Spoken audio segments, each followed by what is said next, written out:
पूर्ण करने के लिए आपने भी रथ का पहिया उठाया। और उस दिन आप ऐसे प्रतीत होते थे जैसे कोई सिंह जो है एक गजराज पर आक्रमण करने के लिए दौड़ पड़ा। आप सिंह थे तो महाराज हम भी कोई गज से कम नहीं थे। धन्य है प्रभु, आप अपनी प्रतिज्ञा को तोड़ देते हैं भगवान, भक्त की प्रतिज्ञा को पूर्ण करने के लिए। बोल भक्त वत्सल भगवान की। ऐसे दयानिधि हैं आप प्रभु। बस मेरी एक ही कामना है। बोले क्या? जब तक मैं चला न जाऊं तब तक आप ऐसे हमारे सामने रहिएगा, मेरे सामने ऐसे ही रहिएगा जब तक मैं चला न जाऊं। इस कलेवर को छोड़ करके भगवान ने मुख नीचे कर लिया। तो भीष्म पितामह ने कहा मैं आपका यह गिरा हुआ मुख देखने के लिए नहीं कहा हूं, आपका मुख प्रसन्न चित्र है, ऐसा आपकी छवि मैं हमेशा अपने हृदय में वास करा करके मैं जाना चाहता हूं। अगर इस प्रकार से रहना है तो चले जाइए, कोई दिक्कत नहीं, आप प्रसन्न चित्त होकर के रहिए। भगवान मानो कहना चाहते हैं पता नहीं कब जाओगे। जब इच्छा मृत्यु का वरदान है, साल भर 2 साल कितने दिन, या फिर जाओगे ही नहीं, क्या भरोसा। भीष्म पितामह कहते हैं ज्यादा प्रतीक्षा नहीं कराऊंगा प्रभु, आप चिंता ना करें। कहते हैं देहांत काले तुम सामने हो, मुरली बजाते मन को लुभाते, यह गीत गाकर तननाथ गाऊं, गोविंद दामोदर माधवेति, गोविंद दामोदर माधवेति। हर किसी की यही कामना होनी चाहिए अंत समय में। कहते हैं भीष्म पितामह जी, हर किसी की यही कामना होनी चाहिए कि आप सामने रहो। हर कोई सोचना चाहता, हर कोई देखना चाहता है कि आप सामने रहो। बस इतनी कृपा कर दो प्रभु कि जब तक मैं चला न जाऊं तब तक आप सामने रहो। कहते हैं इतना तो करना स्वामी, जब प्राण तन से निकले, इतना तो कहना स्वामी, जब प्राण तन से निकले, गोविंद नाम लेकर, गोविंद नाम लेकर, मेरे प्राण तन से निकले, इतना तो करना स्वामी, मेरे प्राण तन से निकले, इतना तो करना स्वामी, जब प्राण तन से निकले। श्री गंगा जी का तट हो, यमुना का वंशी वट हो, श्री गंगा जी का तट हो, यमुना का वंशी वट हो, मेरा सावरा निकट हो, जब प्राण तन से निकले, इतना तो कहना स्वामी, जब प्राण तन से निकले, इतना तो कहना स्वामी, जब प्राण तन से निकले। बस इतना ही कृपा करना प्रभु। जब तन निकले, जब तन से प्राण निकले तो आपकी छवि मन में बसी हो, गंगा जी का तट हो, यमुना जी का तट हो, बस यही कामना है। भगवान की छवि को निहारते निहारते और भीष्म पितामह उस कलेवर का त्याग कर देते हैं। बोलो वृंदावन बिहारी लाल। पांडव सब रुदन करने लगते, भगवान समझाते हैं सब जो है कर्म होता है, आते हैं भगवान। अब बोले भैया अब मुझे जाना चाहिए। पांडवों ने कहा, कुंती मैया ने कहा कब तक रखोगे, इनकी भी तो संग्रह परिवार है। सब लोगों ने विदाई दिया, विदा किया। भगवान आज चल दिए। सब लोगों ने पुष्प वर्षा करके सब लोगों ने स्वागत किया। भगवान द्वारका गए, द्वारका भी जाकर के जैसे भगवान जाते हैं तो वहां पर भी स्वागत होता है।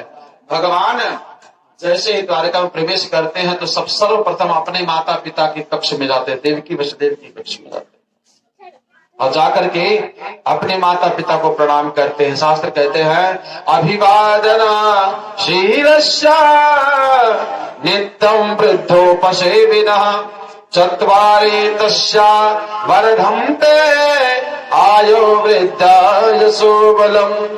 जो अभिवादनशील होते हैं, जो बड़ों का सम्मान करते हैं, बड़ों को प्रणाम करते हैं, नित्य उनका जो है 4 चीज बढ़ता है। क्या? आयु, यश, बल, ये सब जो है विद्या, ये 4 ऐसे है जो वृद्धि होती है उनकी।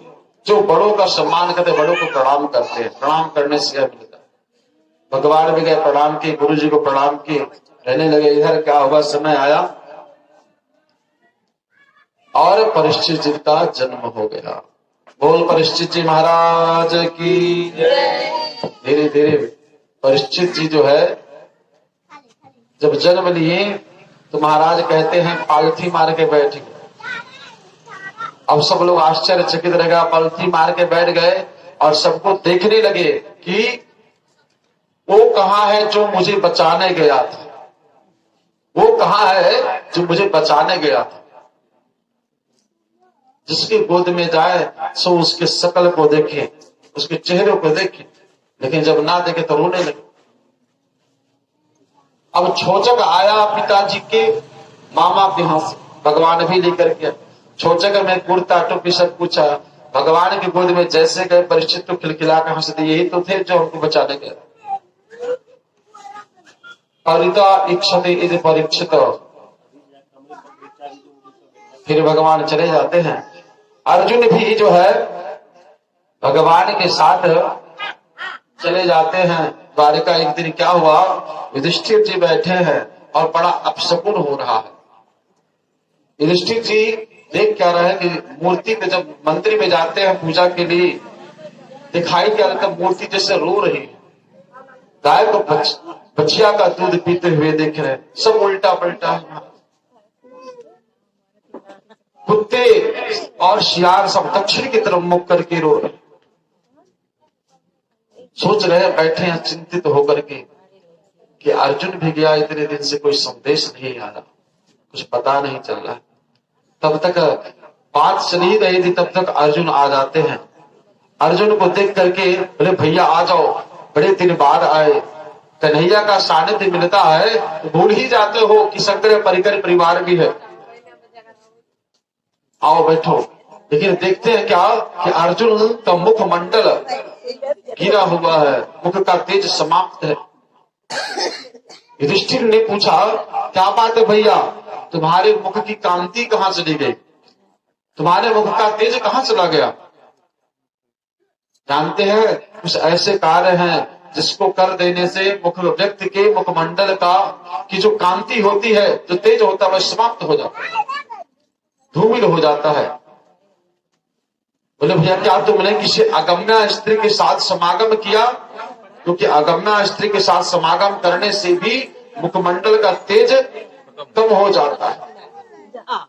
और क्या तुमने गोवध किया, क्या ब्राह्मणों का अपमान कर दिया, या फिर बाल वृद्ध के भोजन करने से पहले ही भोजन कर लिया, या फिर अपने से बड़ों का अपमान कर दिया, या फिर कोई जो अपने हृदय के बहुत करीब है वह तुमसे दूर हो गया।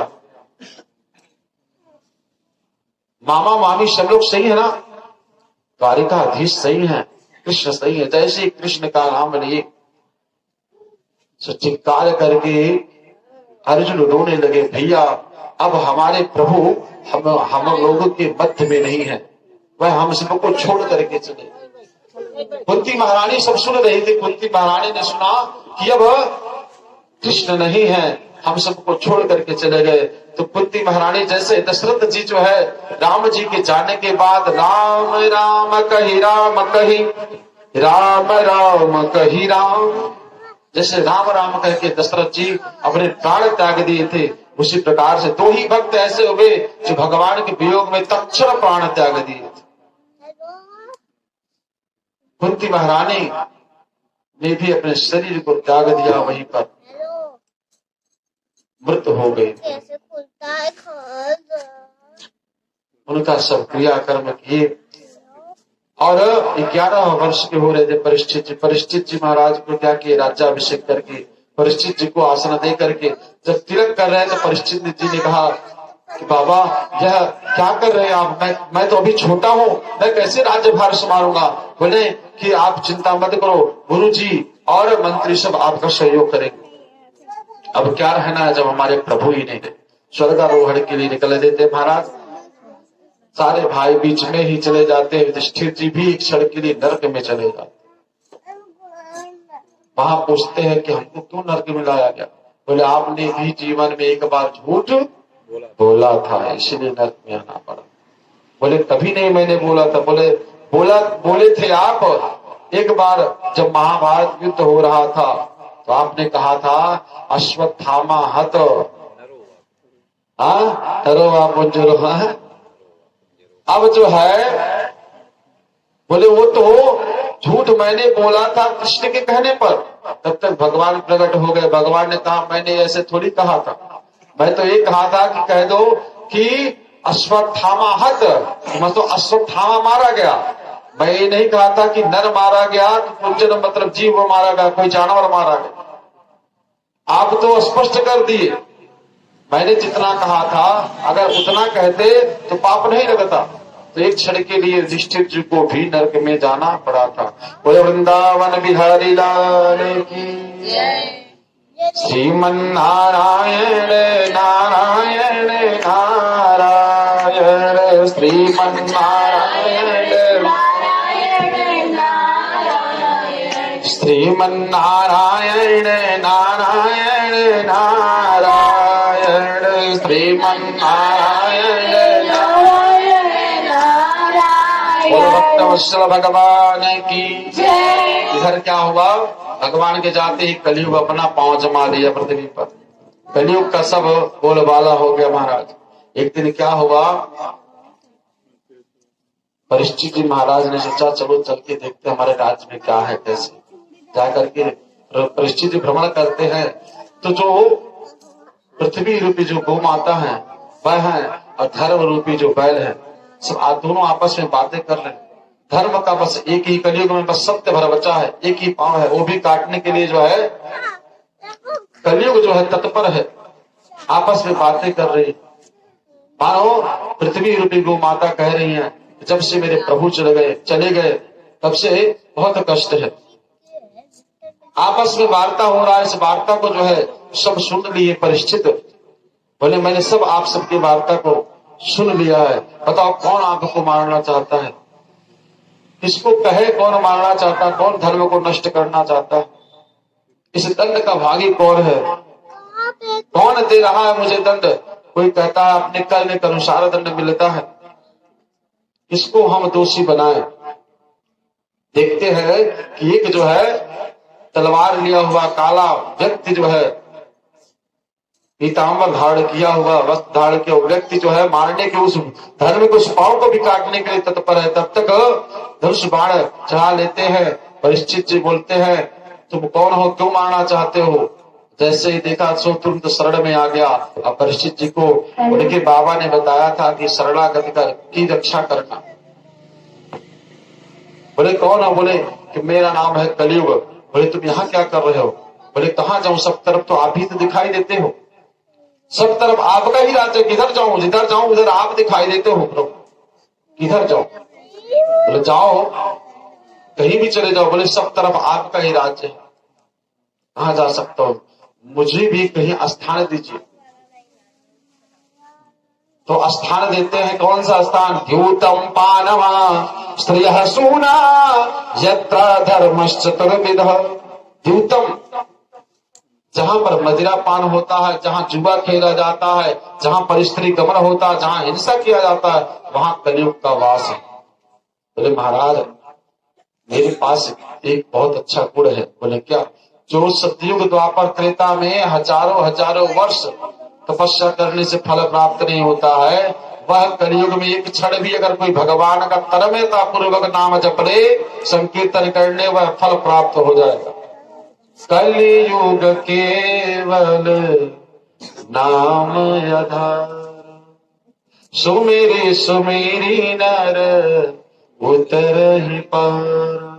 कलयुग में सिर्फ भगवान का नाम ही एक आधार है। नाम जपने मात्र से ही उसका कष्ट कट जाएगा, उसे मोक्ष प्राप्त हो जाएगा। इसलिए कोई अच्छा सा कक्ष दे दीजिए महाराज, सब चारों बेकार ही है। अरे अगर कुछ गुण है तो कम से कम एक एयर कंडीशन रूम दे दीजिए महाराज, कोई शुभ स्थान, कोई अच्छा स्थान दे दीजिए। क्योंकि कलयुग यह जान गया था कि यह चारों अवगुण जो है इस राजा के अंदर नहीं है, क्योंकि जब तक राजा पर प्रभाव न पड़े तब तक प्रजा पर प्रभाव नहीं पड़ेगा। जब तक राजा पर प्रभाव न पड़े तब तक प्रजा पर नहीं प्रभाव पड़ सकता है। और राजा पर पड़े कैसे? एक और स्थान दे दीजिए। पता नहीं क्या सोचा, परिस्थिति जी ने दे दिया एक स्थान स्वर्ण में, जाओ तुम्हारा स्वर्ण में भी बस। अब यहाँ पर प्रश्न हो गया कि महाराज एकादश स्कंद में भगवान कहते हैं, गीता में भगवान कहते हैं, विभूति ज्ञान में एकादश में कहते हैं भगवान की जो है धातु नाम अस्मि कांचनम, मैं धातु में मैं स्वर्ण ही हूं। बताइए जब स्वर्ण में भगवान का वास है फिर कलयुग का वास कैसे हो सकता है? तो स्पष्ट यहाँ कहते हैं कि ये जो है ना, ये स्वर्ण कौन सा है? जो अन्याय से कमाया जाता है धन, उससे जो स्वर्ण खरीदा जाता है, या फिर जो स्वर्ण अन्याय से लाया गया जाता है, किसी को मार करके, कष्ट दे करके, चोरी करके, उस स्वर्ण में किसका वास होता है? कलयुग का वास होता है।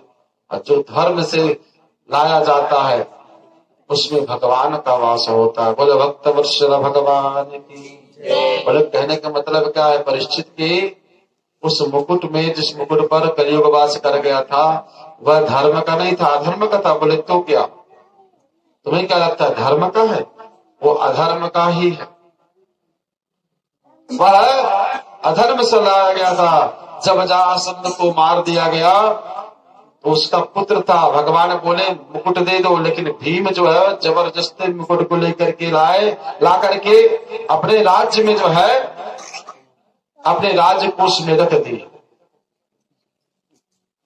और उसी को जो है परीक्षित जी आज पहन करके निकले थे, और कलयुग आज आ गए। दूर तक आखिर खिलने चले गए।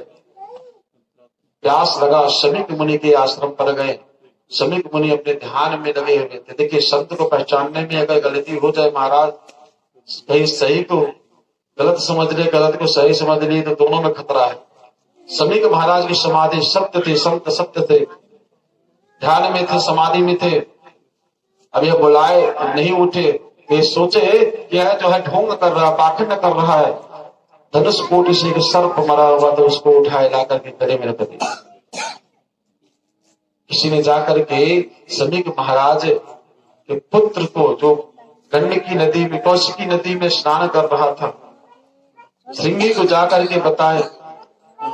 उसने तुरंत कौशिकी नदी का जल लिया और श्राप दे दिया, जिसने भी यह कृत्य किया है, जाओ नागो सर्पों के राजा तक्षक, आज से 7वें दिन उसको दस करके उसके मृत्यु हो जाए। दस ले 7वें दिन उसकी मृत्यु हो जाए। श्राप दे दिया। रोता रोता आया। इधर जो है परीक्षित जी चले गए और आकर के पिताजी के पास गदगद मुक्त कंठ होकर के रोने लगा, कुछ कह नहीं पाता। शिष्य ने कहा क्यों? जब शमीक महाराज की समाधि खुली, शमीक महाराज पूछते क्या होगा, क्यों पुत्र रो रहा है? शिष्य ने बताया कि महाराज ऐसी ऐसी बात है।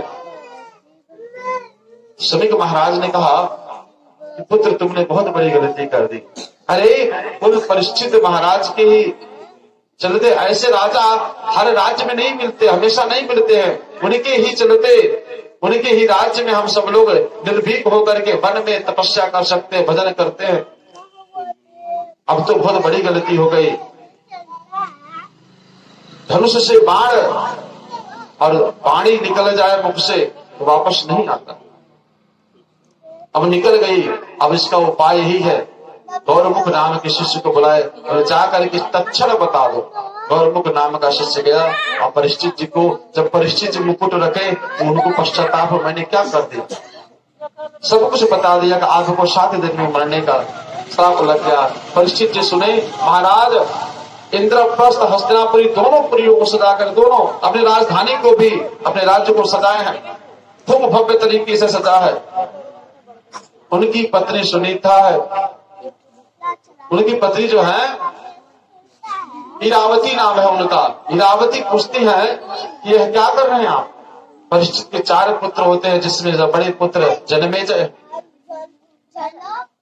क्यों सजी हुई है यह राजधानी भी, राज्य भी, बोले जानते हो देवी, मैं यह कह सकता हूं दावे के साथ कि मुझे 7 दिन के भीतर कोई नहीं मार सकता। 7 दिन के अंदर मुझे कोई नहीं मार सकता, क्योंकि एक ब्राह्मण यह वचन है, यह ब्राह्मण का एक वचन है। वह श्राप नहीं, वह वरदान है मेरे लिए। जब सब संतों को पता चला, अगले दिन जो है सरस्वती नदी के तट पर जाते हैं। उस नदी के तट पर जब जाते हैं तो सब संत, बहुत से संत आते हैं। परीक्षित सोचते हैं कि यह श्राप नहीं, यह तो वरदान है, क्योंकि संत मिलने आ रहे हैं। संत उसी के पास जाते हैं जिन पर प्रभु की कृपा होती है। सब लोग आते हैं, कोई कुछ उपाय बता, कोई कुछ उपाय बता रहा है। अब सुखदेव जी महाराज भगवान के भजन में लगे हुए थे, भगवान के ध्यान में लगे हुए थे। सुखदेव जी के अंदर एक भाव उत्पन्न हुआ, समाधि टूटी और मानो कह रहे हैं भगवान हृदय में प्रवेश करके, अब चलो चलो और परीक्षित को भागवत कथा सुना करके मोक्ष प्रदान कराओ। जब ब्रह्मास्त्र चलाया गया था, अस्त्र रूपी ब्रह्मास्त्र जब चलाया गया था, तब भगवान गर्भ में प्रवेश करके बचाए। आज वाक वज्र चलाया गया, ब्रह्मास्त्र चलाया गया, वाणी का वज्र, तो वाणी से बचाने के लिए भगवान का सुखदेव जी के स्वरूप में। और सुखदेव जी महाराज की तत्र भवन भगवान व्यास पुत्रो यदृच्छयानामटमानो नपेच्छ अलक्षलिंगो निजदावतुष्टो भृतश्च बालै अवधूत वेश। अवधूत वेश धारण करके जो है सुखदेव जी महाराज दिगंबर स्वरूप धारण करके 4 अंगुली कौपिल बस धारण किए हैं और चल देते हैं। गांव की जो स्त्रियां, जो बच्चे हैं, सब कोई धूल फेंक देता है, कोई गर्म पानी तक फेंक देते हैं लोग, कोई कुछ गोबर फेंक देता है। सब लोग कुछ न कुछ करते रहते, बोलते, कुछ बोल नहीं रहे, चलते चले जा रहे, चलते चले। जब गए जहां पर समाज बैठा हुआ है, संत समाज, जहां पर राजा बैठा, जैसे प्रवेश करते हैं सब लोग देख करके अपने आसन छोड़ देते, खड़े हो जाते हैं। यह सब जब दृश्य स्त्री और बच्चे जब देखते हैं, सब लोग अपने में सोचने लगते हैं जल्द से जल्द यहाँ से भागो, नहीं तो राजा को पता चल जाएगा तो हम लोग को कारागार में बंद कर देंगे, क्योंकि ये कोई साधारण पोषण नहीं कर। सुखदेव जी के आते ही सब लोग आसन त्याग दे, सुखदेव जी को